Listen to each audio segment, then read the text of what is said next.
Hormuz প্রণালী দিয়ে পার হতে একটি জাহাজের খরচ গুনতে হবে প্রায় $20 মিলিয়ন।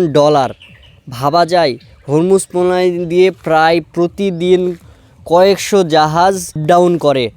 এখন বিষয়টা হচ্ছে যে হরমুজ প্রণালীতে কেন ইরান এই $20 মিলিয়ন টোল ভাড়া আদায় করার চেষ্টা করতেছে বা টোল ভাড়া আদায় করার জন্য প্রস্তাব জানিয়েছে, এবং এটাই সামনের দিন থেকে কার্যকর হবে, এটা জানিয়েছে IRGC।